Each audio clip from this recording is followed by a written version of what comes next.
Hello बच्चों, आज हम चर्चा करेंगे कहानी बात अठन्नी की पर आधारित प्रश्नों पर। ये प्रश्न पाठ में आए कथनों और पंक्तियों पर आधारित हैं।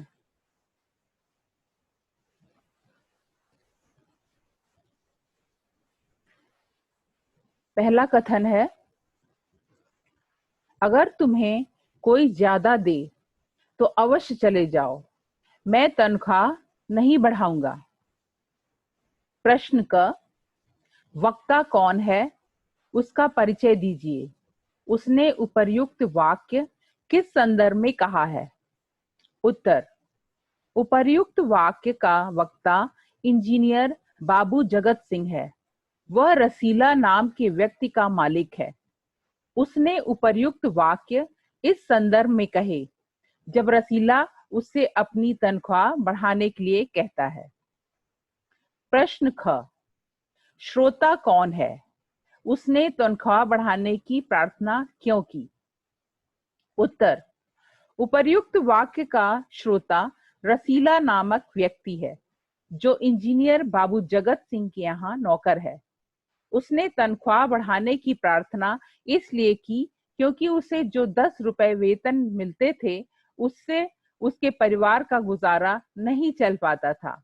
उसका परिवार बड़ा था, जिसकी जिम्मेदारी उसके कंधों पर थी। प्रश्न ग, वेतन न बढ़ने पर भी रसीला बाबू जगत सिंह की नौकरी क्यों नहीं छोड़ना चाहता था? उत्तर, वेतन न बढ़ने पर भी रसीला बाबू जगत सिंह की नौकरी इसलिए नहीं छोड़ना चाहता था क्योंकि वह सोचता था कि इतने सालों से वह यहाँ काम कर रहा है, यह उस पर किसी ने कभी संदेह नहीं किया, जबकि अमीर लोग नौकरों पर विश्वास नहीं करते। यहाँ से जाने पर कोई उसे 11-12 रुपए दे भी दे, किंतु ऐसा आदर नहीं मिलेगा। प्रश्न घ, रसीला को रुपयों की आवश्यकता क्यों थी? उसकी सहायता किसने की? सहायता करने वाले के संबंध में उसने क्या विचार किया? उत्तर, रसीला के घर से पत्र आया था, बच्चे बीमार हैं और रुपया नहीं है, इसलिए उसे रुपयों की आवश्यकता थी। उसकी सहायता उसके मित्र रमजान ने की। उसने सहायता करने वाले रमजान के संबंध में यह विचार किया कि एक उसका मित्र रमजान है, जिसने गरीब होते हुए भी उसकी मदद की, वह देवता है, और दूसरा उसका मालिक है, इतने पैसे होते हुए भी उसका वेतन नहीं बढ़ा रहा है। प्रश्न 2, ये कथन दूसरा कथन है, बाबू साहब की मैंने इतनी सेवा की, पर दुख में उन्होंने साथ नहीं दिया। अब इस पे प्रश्न बनते हैं। प्रश्न क, बाबू साहब कौन थे, उनका परिचय दीजिए। उत्तर, बाबू साहब रसीला के मालिक थे। पेशे से वे एक इंजीनियर थे। वे अत्यंत हृदयहीन व्यक्ति थे। मुसीबत में होने पर भी उन्होंने रसीला को रुपए देकर मदद नहीं की। वे स्वयं रिश्वत लेते थे, लेकिन रसीला द्वारा अठन्नी की हेर फेर करने पर उसे थाने में बंद करवा दिया। प्रश्न ख, वक्ता को कितना वेतन मिलता था, उसमें उसका गुजारा क्यों नहीं हो पाता था? उत्तर, वक्ता यानी कि रसीला को 10 रुपए वेतन मिलता था। उसके ऊपर अपने बूढ़े पिता, पत्नी, एक लड़की और 2 लड़कों के पालन पोषण का भार था। इसलिए इतने कम वेतन में उसके परिवार का गुजारा नहीं हो पाता था। प्रश्न ग, बाबू साहब द्वारा वक्ता का वेतन न बढ़ाए जाने पर भी वह कहीं और नौकरी क्यों नहीं करना चाहता था? उत्तर, वेतन न बढ़ने पर भी रसीला बाबू जगत सिंह की नौकरी इसलिए नहीं छोड़ना चाहता था क्योंकि वह सोचता था कि इतने सालों से वह यहाँ काम कर रहा है उस पर किसी ने कभी संदेह नहीं किया, जबकि अमीर लोग नौकरों पर विश्वास नहीं करते। यहाँ से जाने पर कोई उसे 11-12 रुपए दे भी दे, किंतु ऐसा आदर नहीं मिलेगा। प्रश्न घ, वक्ता की परेशानी को किसने किस प्रकार हल किया? इससे उसके चरित्र की किस विशेषता का पता चलता है? उत्तर, वक्ता की परेशानी को उसके मित्र रमजान ने उसे रुपए देकर हल किया। इस बात से रमजान में दयालु, परोपकारी आदि मानवीय गुण होने का पता चलता है। वह सुख दुख में मित्र का साथ देता है। तीसरा कथन है, बस 500, इतनी सी रकम देकर आप मेरा अपमान कर रहे हैं। हुजूर मान जाइए, आप समझें आपने मेरा काम मुफ्त किया है। प्रश्न, वक्ता और श्रोता कौन है? उनके कथन का संदर्भ स्पष्ट कीजिए। उत्तर, पहले कथन का वक्ता बाबू जगत सिंह है और दूसरे कथन का वक्ता बाबू जगत सिंह के कमरे में बैठा कोई अपरिचित व्यक्ति है। इन दोनों कथनों का श्रोता रसीला है। इन दोनों कथनों का संदर्भ यह है कि बाबू जगत सिंह से कोई अपना काम करवाने के लिए 500 रुपए रिश्वत देने को कह रहा है। इतने कम रुपए में काम करना बाबू जगत सिंह को अपमान जैसा लग रहा है। प्रश्न ख, रसीला उनकी बात को सुनकर क्या समझ गया और क्या सोचने लगा? उत्तर, उनकी बातचीत सुनकर रसीला समझ गया कि अंदर रिश्वत लेन देन की बात चल रही है। वह सोचने लगा कि रुपया कमाने का यह तरीका कितना आसान है। एक वह है जो सारा दिन मजदूरी करता है, तब महीने में 10 रुपए हाथ आते हैं। प्रश्न ग, आप मेरा अपमान कर रहे हैं। कथन से वक्ता का क्या संकेत था, स्पष्ट कीजिए। उत्तर, वक्ता बाबू जगत सिंह का यह कथन यह संकेत दे रहा है कि एक इंजीनियर होकर रिश्वत के रूप में इतनी कम रकम में काम करना उनके लिए अपमान की बात लगती है। वह और अधिक रिश्वत चाहता है।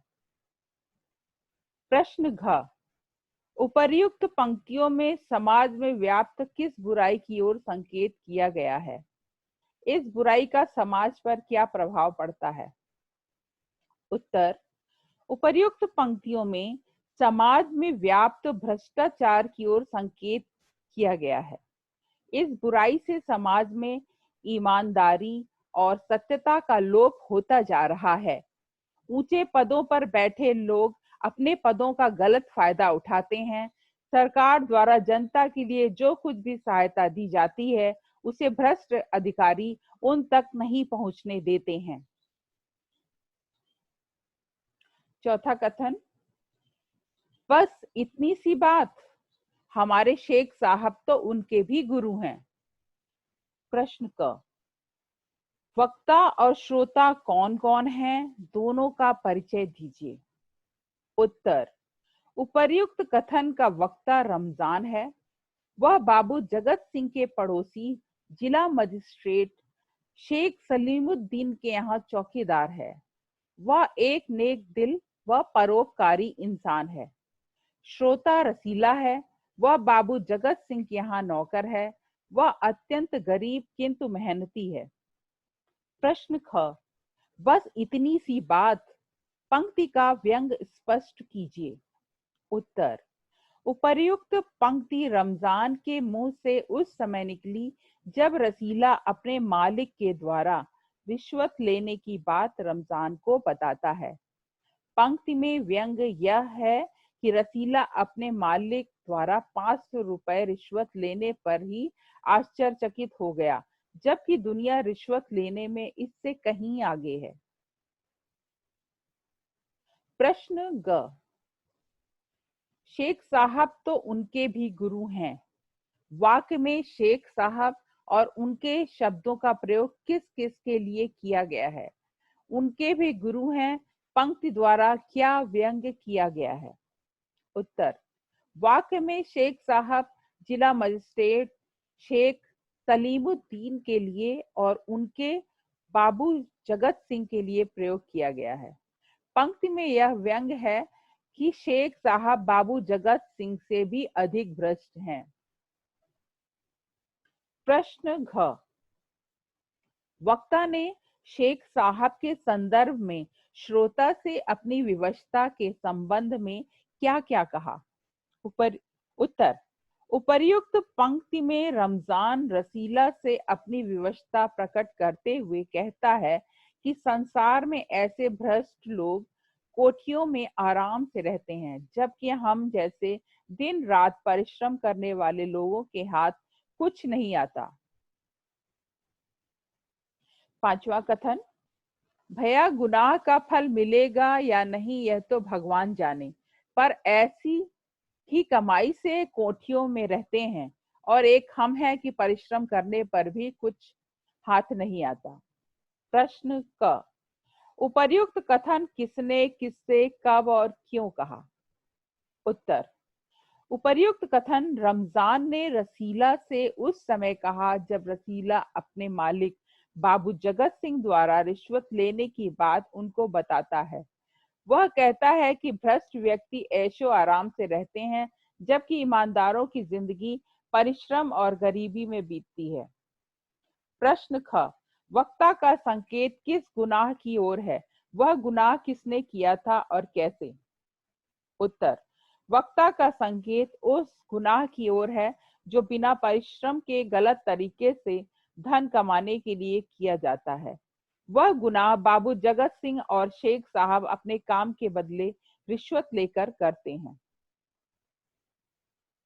प्रश्न ग, ऐसी ही कमाई द्वारा वक्ता समाज की किस बुराई पर करारा व्यंग कर रहा है? स्पष्ट कीजिए। उत्तर, ऐसी ही कमाई द्वारा वक्ता समाज के भ्रष्ट अधिकारियों द्वारा रिश्वत लेने जैसी बुराई पर व्यंग कर रहा है। अठन्नी की बात कहानी के एक पात्र बाबू जगत सिंह जो इंजीनियर के पद पर हैं और दूसरे पात्र शेख सलीमुद्दीन जो जिला मजिस्ट्रेट के पद पर है, इन दोनों के द्वारा रिश्वत लेने की बात बताई गई है। वक्ता की यह बात सुनकर श्रोता के मन में क्या विचार आए और क्यों?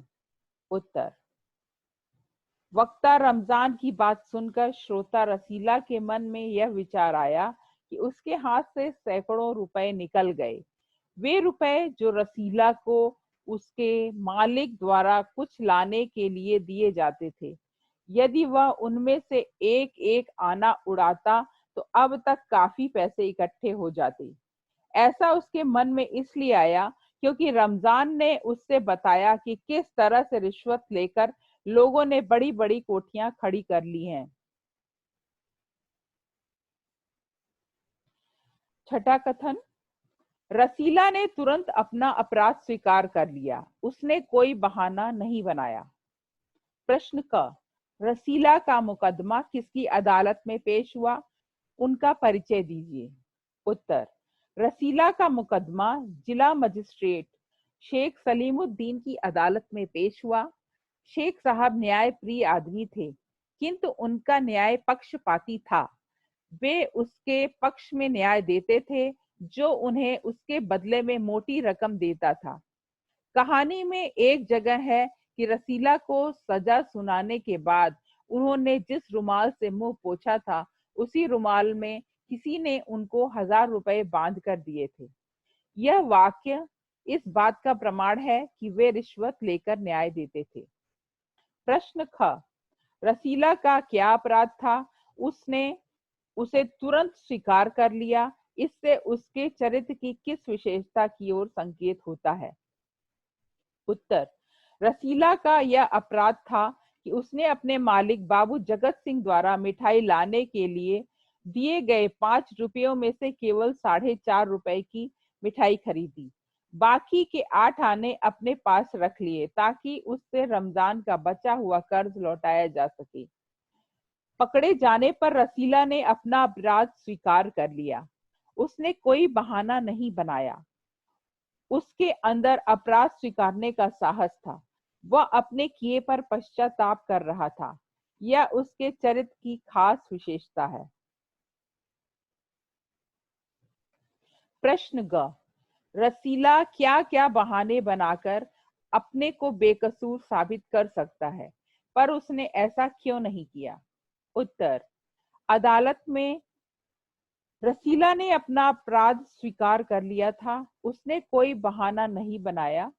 वह चाहता तो कह सकता था कि वह नौकरी नहीं करना चाहता था, इसलिए हलवाई के साथ मिलकर उसे फंसाया गया है। उसने ऐसा इसलिए नहीं किया क्योंकि वह एक और अपराध नहीं करना चाहता था। उसको अपने किए पर पश्चाताप था।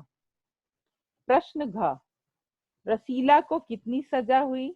न्याय व्यवस्था पर टिप्पणी कीजिए। उत्तर, रसीला को 6 महीने की सजा हुई। प्रसिद्ध राजनीति शास्त्री गार्नर का कथन है, न्याय के अभाव में एक सभ्य समाज की कल्पना नहीं की जा सकती। किसी भी देश की शासन व्यवस्था को सुचारू रूप से चलाने के लिए वहां की न्याय व्यवस्था का योगदान महत्वपूर्ण है। न्याय व्यवस्था का मूल कार्य संविधान में लिखे कानून का पालन करना और करवाना है। साथ ही कानून का पालन न करने वाले को दंडित करना है। भारत में न्यायपालिका को सर्वोच्च माना गया है, जिसका उद्देश्य निष्पक्ष होकर न्याय प्रदान करना है। अठन्नी की बात कहानी में भारत की चरमराती न्याय व्यवस्था पर करारा व्यंग किया गया है। प्रश्न 7, फैसला सुनकर रमजान की आंखों में खून उतर आया।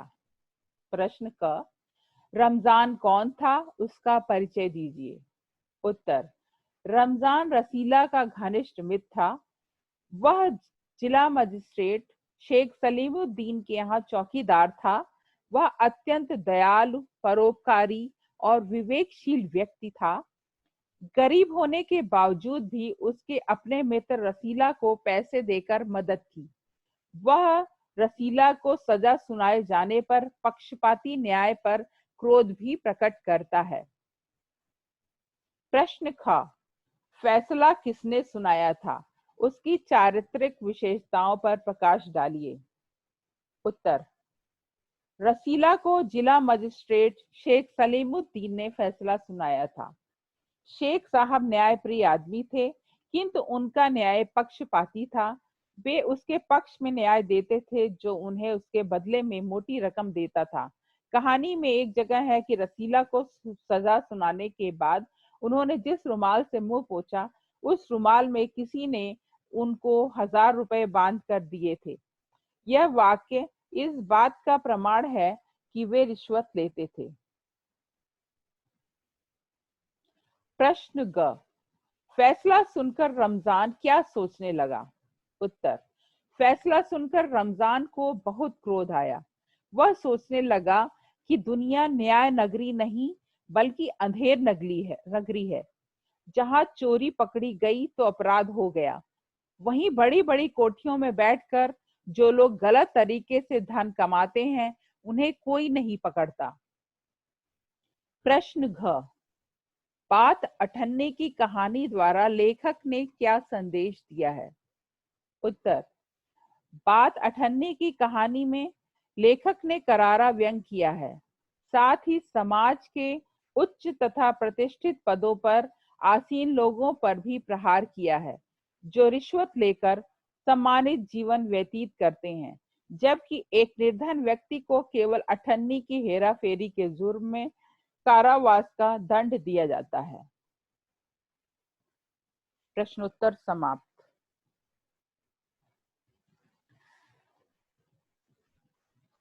बच्चों, यहाँ हमने प्रश्नोत्तर के उत्तर दिए हैं, इनको ध्यानपूर्वक पढ़िए। ऐसा नहीं है कि परीक्षा में केवल यही प्रश्न आएंगे। हो सकता है बोर्ड की परीक्षा में इससे अलग प्रश्न आ जाएं। इसलिए आप पाठ को अच्छी तरह से पढ़ें और इन प्रश्नोत्तरों का अभ्यास करें, तो निश्चय ही अन्य प्रश्नों के उत्तर दे पाएंगे। आशा करती हूँ आप इससे लाभ उठाने का प्रयास करेंगे। आज यहीं विराम देते हैं। धन्यवाद।